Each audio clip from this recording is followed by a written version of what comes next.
Estamos estudando essa carta do apóstolo Paulo, que é chamada também o Evangelho segundo o apóstolo Paulo. É um dos textos mais fundamentais de toda a tradição do cristianismo, ou do que nós conhecemos ser o cristianismo no Ocidente. Esta carta deste homem, São Paulo, apóstolo, que, sem dúvida alguma, está entre os grandes gênios da história da humanidade. É o apóstolo Paulo quem faz a síntese de toda a tradição de Israel, desde Moisés e os profetas, com a filosofia grega e com o direito romano.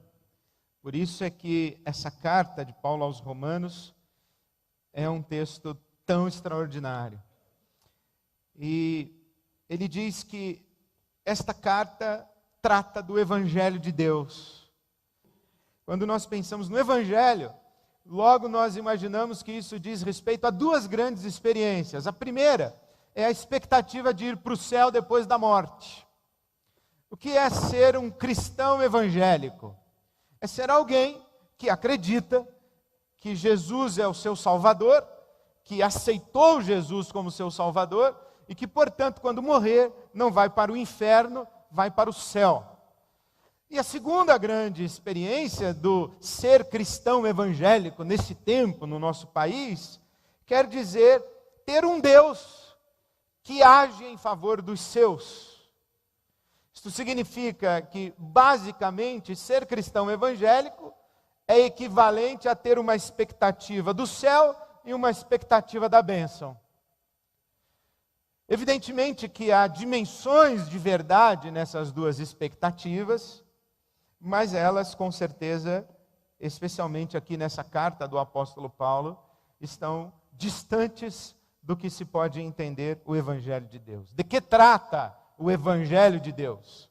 De que trata a boa notícia de Deus? Afinal de contas, qual é a boa notícia de Deus? Seria a boa notícia de Deus: eu vou levar você para o céu depois que você morrer? Ou seria a boa notícia de Deus: não se preocupe, eu vou abençoar você aqui nessa vida? Qual seria a boa notícia de Deus? O Evangelho de Deus. Pessoalmente, me identifico com aqueles que acreditam que o Evangelho trata não do céu nem da bênção, mas trata do significado profundo do que seja ser humano. Se alguém me perguntasse, Ed, a respeito do que é o Evangelho? Eu diria, o Evangelho é também, se não principalmente, a respeito do que significa ser humano. Porque aqui nessa carta aos Romanos, o apóstolo Paulo começa no capítulo 1, falando que Jesus foi declarado Filho de Deus pela sua ressurreição dentre os mortos. O que ele está dizendo é que Jesus é o primeiro da espécime humana que pôde ser chamado legitimamente, plenamente de Filho de Deus. Como se todo o universo estivesse à espera do surgimento, do aparecimento deste tal ser humano. Lembrando o tom do nosso poeta, a raça humana é uma semana do trabalho de Deus. É como se o universo todo, em olhando para o ser humano, dissesse a Deus o tempo todo: é isso? É isso aí, a tua imagem, a tua semelhança está aí? É esse ser humano aí que o Senhor diz que é tua imagem, tua semelhança? E então, quando Jesus é ressuscitado ou é ressurreto dentre os mortos, Deus então se pronuncia pela primeira vez e diz: é isso. Aqui está um ser humano. Esse é o meu filho. Os senhores que estavam esperando quando surgiria um ser humano, pois surgiu, está aqui, o Cristo ressurreto. Esse é o meu filho, é esse aí o ser humano. E alguém diria: ué, mas não era Adão? Então Deus responderia: não, Adão está muito longe do que eu imaginei. Adão está muito longe do meu propósito eterno ao criar um ser à minha imagem e semelhança. Adão está muito longe. O meu filho é o Cristo ressurreto. E o meu propósito é que todos os seres humanos sejam iguais ao meu filho, sejam idênticos ao meu filho, sejam formados à imagem do meu filho. Por isso aqui um parêntese. Quando nós cristãos dizemos assim que Deus está nos redimindo, Ele não está nos devolvendo ao status de Adão. Ele está nos elevando ao status de Jesus Cristo ressurreto. Capítulo 7 de Romanos, aqui onde nós estamos, vai dizer assim que a lei, ela desperta, atiça, deflagra a nossa maldade. É mais ou menos o seguinte: você coloca um copinho de suco na geladeira e deixa ele lá. E talvez ele fique lá. Mas se você colocar um copinho de suco e colocar um papelzinho em cima escrito assim: não toque. Isso é difícil. É essa proibição que desperta, que aguça, é o nosso desejo de transgredir, de não respeitar limites. A lei faz isso com a gente. Capítulo 7, versículo 8, por exemplo, ele diz assim: o pecado, aproveitando a oportunidade dada pelo mandamento, produziu em mim todo tipo de desejo cobiçoso. Quer dizer, o mandamento veio e o pecado falou assim, um mandamento, ele falou: eu quero justamente isso aí que não pode. É o que diz o seu poeta predileto: tudo que eu gosto é ilegal, é imoral ou engorda. É essa ideia de que o proibido é mais gostoso, o transgressivo é que é prazeroso.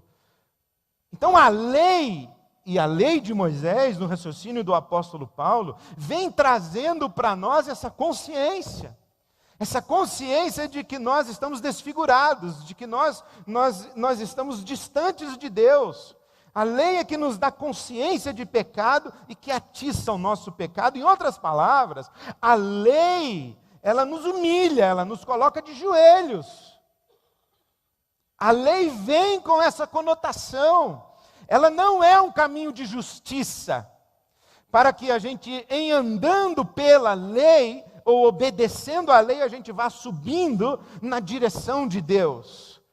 Por isso é que no capítulo 3, o apóstolo Paulo vai dizer assim: ninguém é justificado diante de Deus pela lei.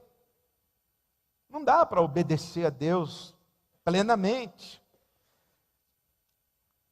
E aí ele vai dizer no capítulo 4, primeiro ele falou: olha, Jesus, o Filho de Deus, depois ele mergulha em Adão, e vai dizer que nem a lei resolveu. Aí no capítulo 4 ele começa a falar do caminho da fé, que creu em Deus, Abraão, e isso foi imputado a ele como justiça.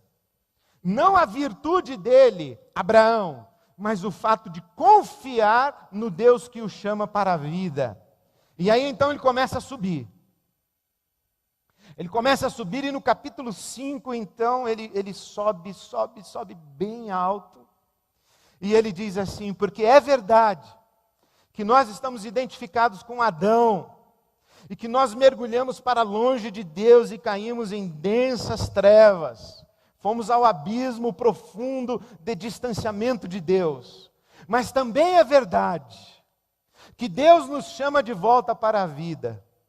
E que Jesus Cristo mergulhou na morte, e que voltou da morte ressurreto, e quando voltou da morte nos trouxe juntamente com Ele, e quando Ele morreu, Ele nos levou na sua morte, mas quando Ele ressuscitou, Ele nos trouxe para a vida. Aí ele já chegou no capítulo 6, o versículo 4, portanto fomos sepultados com Jesus Cristo na morte, por meio do batismo, a fim de que assim como Cristo foi ressuscitado dos mortos, mediante a glória do Pai, também nós vivamos uma vida nova. Aí o apóstolo Paulo começa a subir de novo.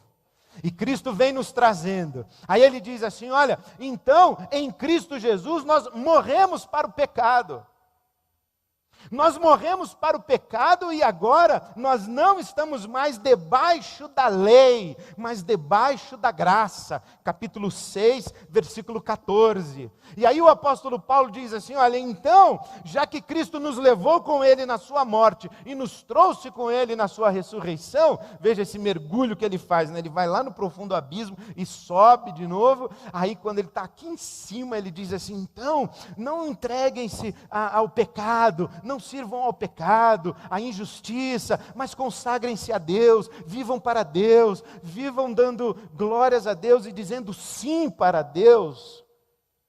É possível isso, ele diz aí no versículo 11 do capítulo 6. Considerem-se mortos para o pecado, mas vivos para Deus em Cristo Jesus. Portanto, não permitam que o pecado continue dominando os seus corpos mortais, fazendo que vocês obedeçam aos seus desejos. Não ofereçam os membros do corpo de vocês ao pecado como instrumentos de injustiça, mas ofereçam-se a Deus como quem voltou da morte para a vida. Ofereçam os membros do corpo de vocês a Deus como instrumentos de justiça, porque a lei não domina mais vocês, agora é a graça de Deus. Não, a lei que antes atiçava o nosso pecado, a lei perdeu a sua força, e agora é a graça de Deus que está nos chamando para a vida. E aí o apóstolo Paulo está dizendo: então digam sim para a graça. Entreguem-se, rendam-se à graça e vivam essa nova vida. E aí, se Romanos acabasse aqui, eu diria que nós estaríamos perdidos. Porque ele começou com Jesus, o Filho de Deus, mergulhou em Adão, e depois trouxe a gente de novo com Cristo Jesus e colocou a gente aqui em cima, dizendo: vivam para Deus. Mas aí vem o capítulo 7. E no capítulo 7 ele mergulha de novo no abismo mais profundo, pessoalmente eu acho, do que o primeiro. Porque quando ele mergulha no abismo com Adão, ele mergulha a raça inteira. E o Adão, que foi embora para o abismo, ele foi embora para longe de Deus. Só que agora ele está falando que Cristo já trouxe a gente de volta. E que o pecado não tem mais domínio sobre nós. Aí ele chega no capítulo 7. Meu Deus. Capítulo 7, ele diz assim: sabemos que a lei, versículo 14, a lei é espiritual. Ele já havia dito no versículo 12 que a lei é santa, e o mandamento é santo, é justo e é bom. Aí no versículo 14 de Romanos 7 ele diz: olha, a lei é espiritual, mas eu não sou. Pois fui vendido como escravo ao pecado. Não entendo o que faço, pois não faço o que desejo, mas o que odeio. E se faço o que não desejo, admito que a lei é boa. Eu concordo com ela, né? Nesse caso, não sou mais eu quem o faz, mas o pecado que habita em mim. Sei que nada de bom habita em mim, isto é, na minha carne, porque tenho o desejo de fazer o que é bom, mas não consigo realizá-lo, pois o que faço não é bem o que desejo, ou não é o bem que desejo, mas o mal que não quero fazer, esse eu continuo fazendo. Ora, se faço o que não quero, já não sou eu quem o faz, mas o pecado que habita em mim. Assim encontro esta lei que atua em mim. Quando quero fazer o bem, o mal está junto a mim. No íntimo do meu ser eu tenho prazer na lei de Deus, mas vejo uma outra lei atuando nos membros do meu corpo, guerreando contra a lei da minha mente, tornando-me prisioneiro da lei do pecado que atua nos meus membros. Esse é um desespero maior. Porque pense o seguinte: pense um sujeito que ele era, não é difícil você imaginar isso, pense assim um tranqueira, assim, bem tranqueira mesmo. Sujeito que blasfema contra Deus, não tem fé em nada, é egocêntrico, é violento, ele usa e abusa de todo mundo, mente com a cara mais lavada. Pensa. Aí você olha para ele e fala assim, não é possível que exista gente em um traste desse. Aí vem o pastor para você e diz assim, é possível sim. Esse homem é longe de Deus. Precisa se converter. Agora pensa que o tranqueira se converteu. Tranqueira se converteu. Ele se converteu. E ele chora de gratidão pela graça de Deus. Ele é convertido. Batizou nas águas. Dizimista. Faz orações, lê a Bíblia, evangeliza. Converteu.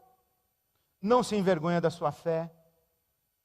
Ele diz assim, se não fosse Deus eu não seria nada, eu ia estar sei lá onde na sarjeta. Deus me tirou de uma vida torta. Ele testemunha mesmo, e é verdade. Mas esse tranqueira convertido, ex-tranqueira, digamos assim, o ex-tranqueira, marca a hora comigo. E ele vem para mim e diz assim, pastor, eu não entendo. O bem que eu quero fazer eu não faço, o mal que eu não quero eu faço. Parece, pastor, que tem um negócio assim dentro de mim que me puxa para fazer as coisas erradas. É como se fosse uma força assim. Parece que tem um outro eu dentro de mim mesmo, brigando comigo o tempo inteiro.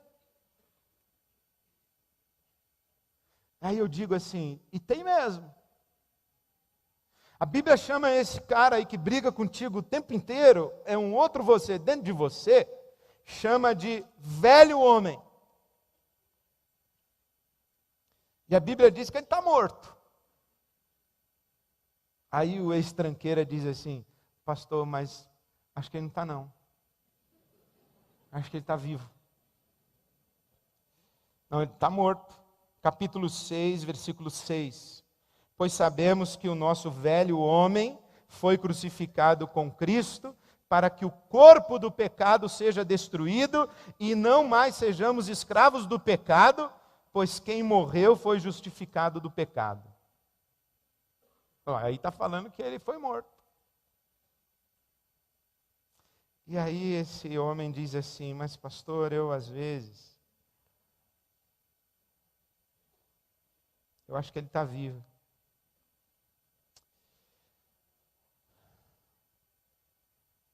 Agora pensa assim no cara mais que serviu a Deus mesmo, assim, herói da fé. Pensa num. Eu vou dar um exemplo para você. Paulo, o apóstolo. Ele está bom para você ou você quer outro? Paulo, apóstolo. Aí você fala assim para o Paulo.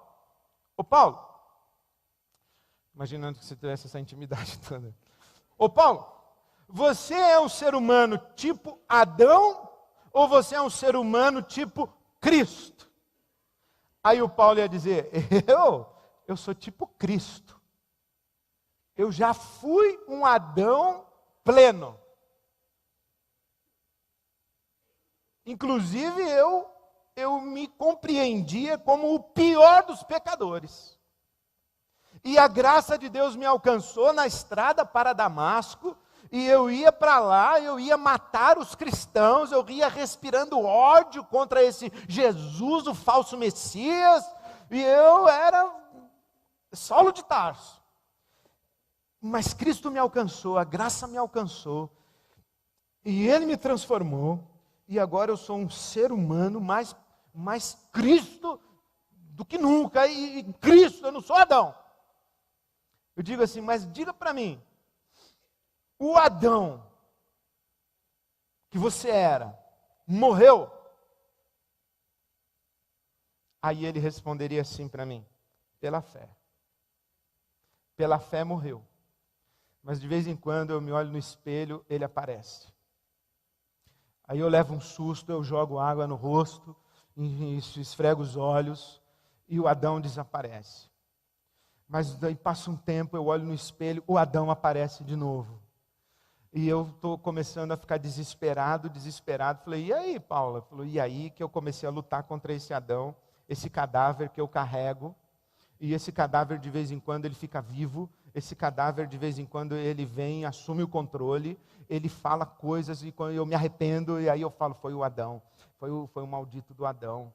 E ele faz coisas, e ele age, e ele pensa, e ele sente, e ele abriga coisas dentro dele, e esse tal desse Adão, ele dentro de mim, parece que ele está tão vivo que ele me puxa para um lugar diferente do que eu quero ir, porque na minha consciência mais profunda, na minha intimidade mais profunda, eu quero servir a Deus, mas parece que tem uma coisa, olha, não é mais o tranqueira, ex-tranqueira falando, é Saulo, apóstolo Paulo. É Romanos capítulo 7. E algumas pessoas dizem assim, quem está falando isso é o Paulo não convertido. Ele está falando do tempo que ele não era convertido. Bom, do tempo que ele não era convertido? Não. Ele diz aqui no capítulo 7, que ele tem prazer na lei de Deus. Ele considera a lei boa, santa, justa. Ele diz que com o seu íntimo ele serve a lei de Deus. E mais, ele diz que ele sofre e que ele está desesperado porque ele não consegue ser tudo aquilo que ele sabe que Deus quer que ele seja. E ele grita desesperado no versículo 24 de Romanos 7. Miserável homem que sou! Não é o homem não convertido. Somente pessoas iluminadas pelo Espírito Santo de Deus e tocadas pela graça de Deus têm crise de consciência.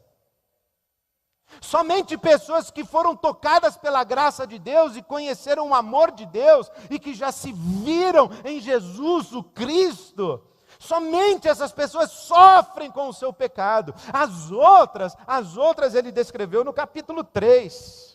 Não há nenhum justo, nenhum sequer, não há quem entenda e não há ninguém que busque a Deus. É assim que ele pensa no homem não convertido. Ele não busca a Deus, ele não tem crise de consciências. O homem não convertido, no capítulo 1 de Romanos, ele descreve: Deus o entregou a paixões vergonhosas. E ele foi embora, se afundou na lama. E quando ele é confrontado, ele ainda tem a pachorra de dizer: eu sou um homem bom, eu sou pai de família, eu sou trabalhador, eu sou honesto. Ele ainda se justifica. Só um homem tocado pela graça de Deus, e só um homem que enxergou Jesus o Cristo, que consegue dizer assim: tem misericórdia de mim, eu sou pecador. E ele, quando diz assim, ele não olha nem para o céu. Ele abaixa a cabeça e diz: tem misericórdia de mim, eu sou pecador. Foi isso que Jesus ensinou na parábola do fariseu e do publicano. Um homem, uma pessoa, uma mulher que recebeu o toque da graça de Deus, vive essa angústia do apóstolo Paulo. E luta desesperadamente contra esse poder aqui, que o Paulo diz assim, que é o corpo da morte, o pecado que habita em mim, o pecado que atua em mim, essa lei, esse princípio, essa energia que tenta nos levar para longe de Deus, isso que está dentro da gente. É só uma pessoa tocada pela graça de Deus que vive isso que o apóstolo Paulo está vivendo aqui. Por isso, esse capítulo 7 de Romanos, embora tenha levado o apóstolo Paulo ao mais profundo abismo, porque o primeiro abismo, quando ele mergulhou com Adão, a raça inteira foi. Agora ele mergulha ele, Paulo. Ele diz: eu falo de mim. Porque quando eu olho para a minha vida torta, e eu não conheço a Deus, eu blasfemo contra Deus, o Espírito Santo não habita em mim, eu não tenho a mente de Cristo, etc., eu explico. O problema é quando eu vejo esse pecado agir em mim, mesmo eu tendo nascido de novo, mesmo eu tendo o Espírito Santo da promessa tendo sido derramado sobre mim, mesmo eu tendo sensibilidade à palavra de Deus, mesmo eu me dedicando à vida de oração, mesmo eu me dedicando à vida de adoração, mesmo eu não sendo rebelde contra Deus, eu falo assim: Deus, quando é que o Senhor vai me livrar disso? Quando é que eu vou me ver livre dessa minha angústia, desse meu egoísmo, dessa minha vida autocentrada? Quando é que eu vou me ver livre disso? E é esse o grito de desespero do apóstolo Paulo. Porque o que o apóstolo Paulo está clamando aqui, nesse capítulo 7, versículo 24, é: miserável homem que eu sou, quem me libertará do corpo sujeito à morte? O que ele está pedindo aqui não é poder para vencer o pecado. Embora a gente tenha que pedir a Deus isso. Mas não é esse o desespero do apóstolo Paulo. O desespero dele é o seguinte: quem é que vai me libertar do meu corpo mortal? Essa súplica do apóstolo Paulo aqui, quem me libertará do corpo sujeito a esta morte? Ou em outra tradução, quem me libertará deste corpo mortal? Ele repete isso no capítulo 8, versículo 22. Ele diz assim: sabemos que toda a criação geme até agora, com dores de parto.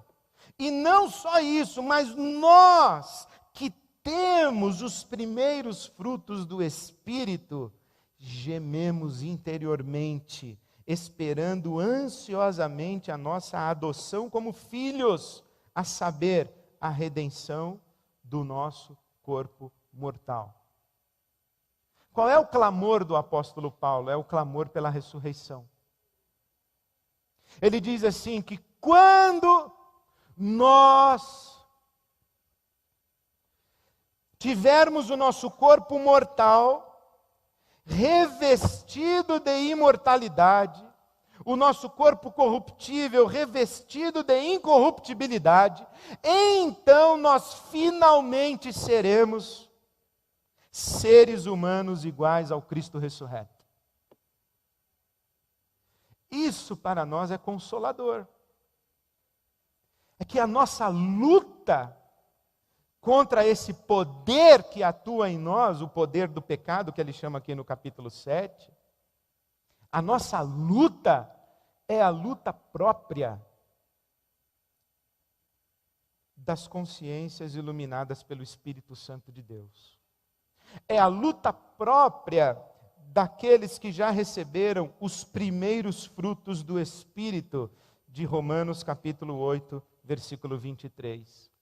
E que mesmo tendo recebido os primeiros frutos do Espírito, nós gememos. E eu diria mais, nós só gememos porque nós recebemos os primeiros frutos do Espírito. Porque a palavra de Deus diz assim, que o fruto do Espírito é amor, alegria, paz, bondade, benignidade, fidelidade, mansidão, temperança, domínio próprio. Aí eu penso,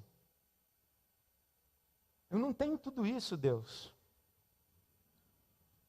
Essa alegria do Espírito Santo eu não a experimento em plenitude. Amor, eu não sei se eu amo. Paz, eu luto contra as minhas culpas. Domínio próprio, consegue nem concluir o primeiro estágio do curso de inglês. Domínio próprio.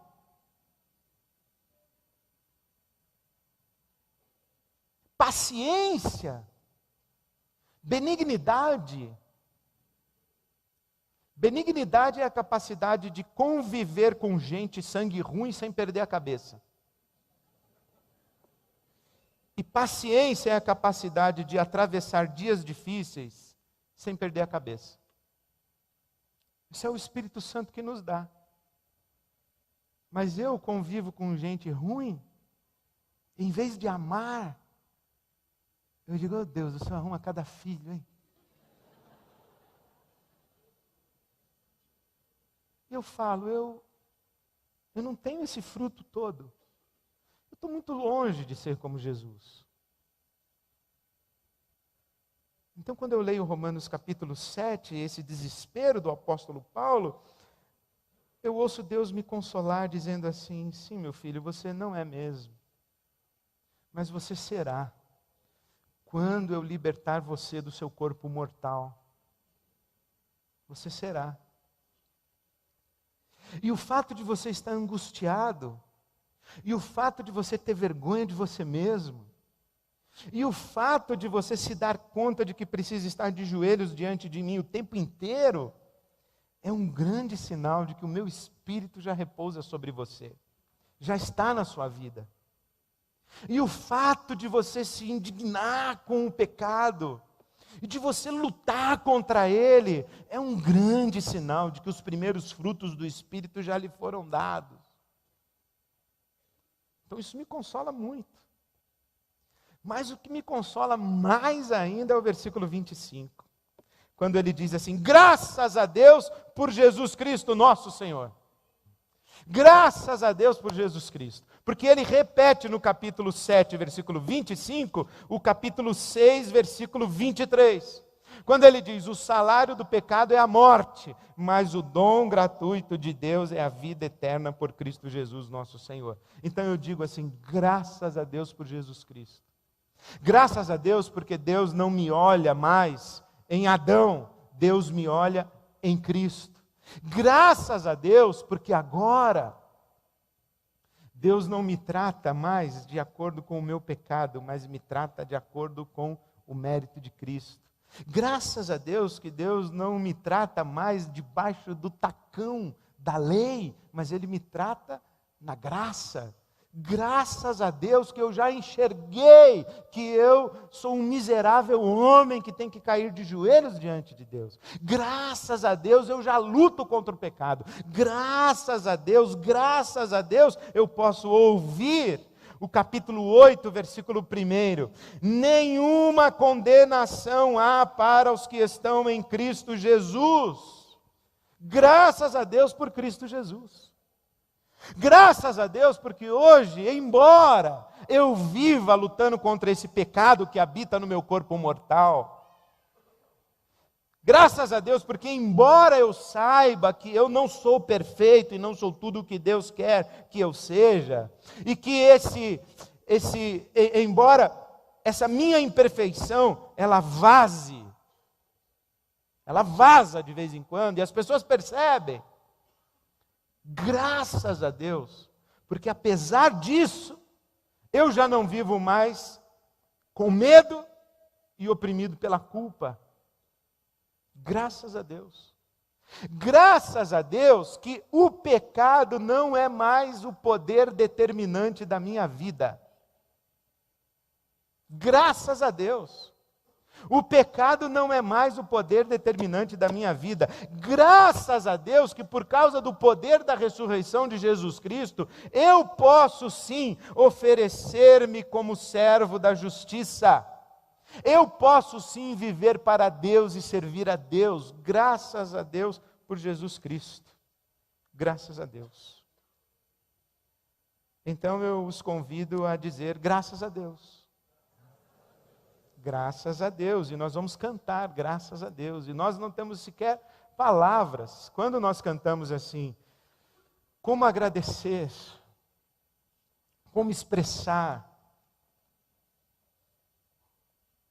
essa fala do Gerson Borges, de como agradecer, como expressar, é uma fala de quem foi tocado pela graça, e que diz assim, sendo quem eu sou, sabendo que sou quem eu sou, Deus ainda me trata com amor, com bondade. Eu não preciso ter medo de Deus e eu não vivo oprimido pela culpa. Eu não tenho como expressar minha gratidão a Deus por isso. Porque é uma grande experiência e um privilégio extraordinário quando alguém pode dizer assim: eu também sou um homem miserável, eu também sou uma mulher miserável. Esse alguém finalmente se enxergou, mas aí depois diz assim: mas graças a Deus, porque Deus sabe quem eu sou. Eu não tenho como me esconder de Deus, mas mesmo assim, Deus me ama, me trata com bondade, me abençoa. Eu tenho um amigo que diz que Deus nos humilha nos abençoando. E eu creio nisso. Deus, Ele nos humilha nos abençoando. Graças a Deus por Jesus Cristo, nosso Senhor. Então vamos expressar a nossa gratidão a Deus. Se as palavras não conseguem dizer, então vamos dizer a Deus: mesmo assim, Senhor, recebe o nosso louvor, que é de coração. Amém.